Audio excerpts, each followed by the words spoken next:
Hello किसान भाइयों, आज हम बात करने वाले हैं हरी खाद के विषय पे।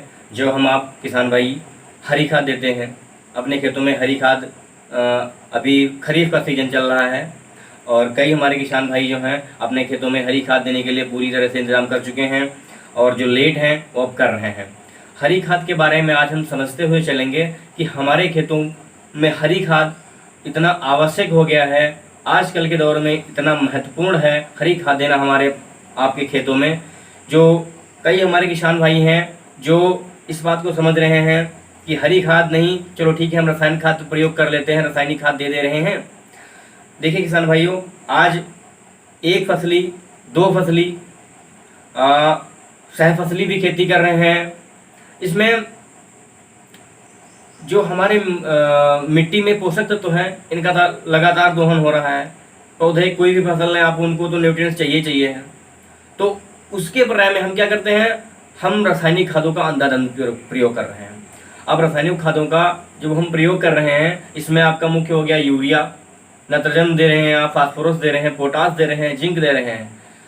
तो आपको बताते हुए चलूँगा, जो आप दे रहे हैं इसमें आपकी मिट्टी की संरचना, आपकी मिट्टी में सूक्ष्म जीवाणुओं की क्रियाशीलता, आपकी मिट्टी में जल धारण क्षमता, आपकी मिट्टी का पीएच मान, अम्लीयता, क्षारीयता, इन सब चीज़ों को सामंजस्य बनाने में जो आप ये रासायनिक खादों को दे रहे हैं इनका कोई रोल नहीं है, कतई भी रोल नहीं है। ठीक है, मार्केट में तो जो चाहे वो आ रहा है, आप पैसा दीजिए वो ले लीजिए रासायनिक खाद के नाम पर। ठीक है, आप खुद ही समझदार हैं, आप अगर खेती कर रहे हैं अच्छे से तो आप इतना सारा खुद ही समझ सकते हैं।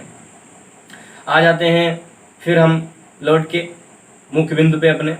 रासायनिक खाद के मूल्य में भी वृद्धि हो गई है, पशुधन में कमी है, गोबर की खाद मिल नहीं पा रही है। पहले हम आप आराम से आसानी से गोबर की खाद मिल जाती थी, तो ऑर्गेनिक जीवाश्म की मात्रा की पूर्ति हो जाती थी। आज खेतों में जीवाश्म नाम मात्र है, बचा नहीं है।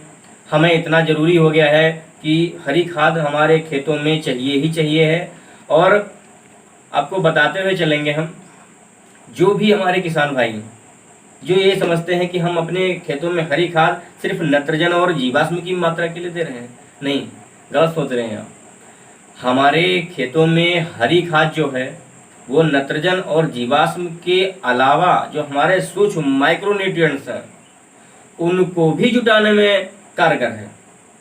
ठीक है, इसमें आपका गंधक, कैल्शियम, तांबा, जस्ता, लोहा इत्यादि हमारे सूक्ष्म जो न्यूट्रिएंट्स होते हैं, सूक्ष्म तत्व होते हैं, इनको भी जुटाने में हरी खाद का अहम रोल है। अब जान लेते हैं कि हरी खाद हमारे खेत में पौधों के लिए, मिट्टी के लिए पूरी तरीके से किस तरह काम करती है।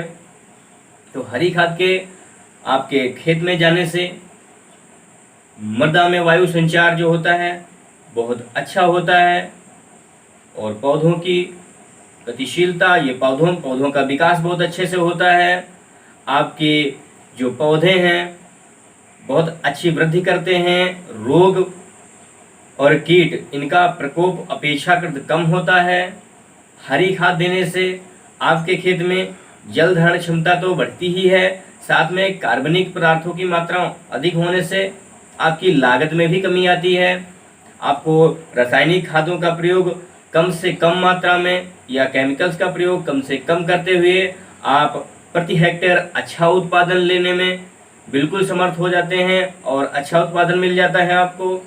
अब बताते हुए चलते हैं, अभी खरीफ का सीजन चल रहा है, आप अपने खेत में किस तरीके से हरी खाद का चुनाव करें।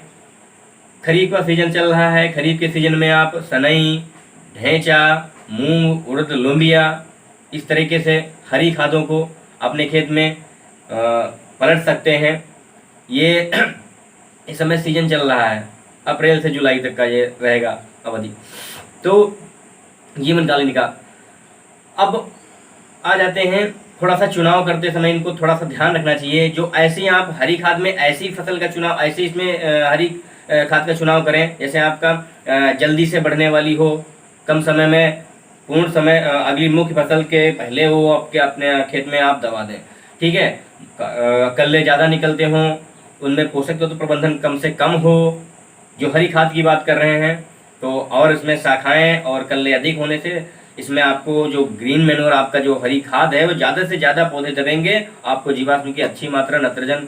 और एक चीज़ ध्यान में रखना है, ऐसी दलहनी फसलों का चुनाव करना चाहिए जो आपकी वायुमंडल से नाइट्रोजन को यौगिकीकरण अच्छे से ज़्यादा कर सकें। इस पर आप कोशिश करें थोड़ा सा चुनाव करते समय। और आपका बताना चाहूँगा रबी क्रॉप्स में आप बरसीम और मटर भी आप चुनाव करके इसमें, और जो है आराम से हरी खाद का उसमें अच्छे से आप कर पाएंगे। और मेरा सभी किसान भाइयों से एक अनुरोध रहेगा कि आप हरी खाद जरूर अपने खेत में प्रयोग करें, और एक बार आपने अगर प्रयोग कर लिया तो आपको एक पता चल जाएगा, जिस तरीके से अभी आप कर रहे हैं, जब हरी खाद को आप प्रयोग में लाएंगे उपज ज़्यादा होगी। आप कई किसान भाई हमारे सोचने लगते हैं कि हम इतने में हरी खाद अपने खेत को देंगे, इतने में हम दूसरी फसल भी ले सकते हैं। ऐसा नहीं है, बराबर जो आपका फसल पे फसल दे रहे हैं, पोषक तत्व प्रबंधन नहीं कर पा रहे हैं, रासायनिक तो पूरा डाल रहे हैं, उसका बहुत आप बीमारियों जो है पौधा बीमारियों के संपर्क में ज़्यादा आ रहा है, लागत बहुत हो रही है।